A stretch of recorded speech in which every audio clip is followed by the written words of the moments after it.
कराची के इलाके डिफेंस से लापता होने वाले मुस्तफ़ा आमिर के अगवा और कत्ल केस में हब के थाने में दर्ज मुकदमे की तफसीलात भी सामने आ गईं। पुलिस हुकाम के मुताबिक बलूचिस्तान के थाने में वाक़ये का मुकदमा 12 जनवरी को दर्ज किया गया था। पुलिस हुकाम के मुताबिक 11 जनवरी को मकतूल मुस्तफ़ा की लाश जली हुई गाड़ी की डिग्गी से बरामद हुई थी।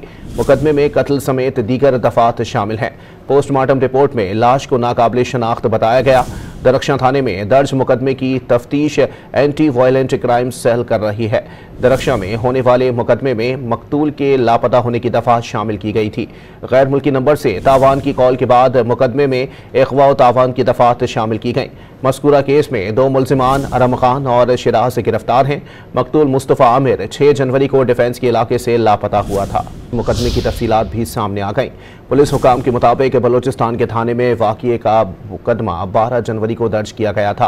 पुलिस हुकाम के मुताबिक 11 जनवरी को मकतूल मुस्तफ़ा की लाश जली हुई गाड़ी की डिग्गी से बरामद हुई थी। मुकदमे में कत्ल समेत दीगर दफात शामिल हैं। पोस्टमार्टम रिपोर्ट में लाश को नाकाबिल शनाख्त बताया गया। दरख्शां थाने में दर्ज मुकदमे की तफ्तीश एंटी वायलेंट क्राइम सेल कर रही है। दरख्शां में होने वाले मुकदमे में मकतूल के लापता होने की दफा शामिल की गई थी। गैर मुल्की नंबर से तावान की कॉल के बाद मुकदमे में अगवा और तावान की दफात शामिल की गई। मज़कूरा केस में 2 मुल्ज़िमान अरम खान और शिराज गिरफ्तार हैं।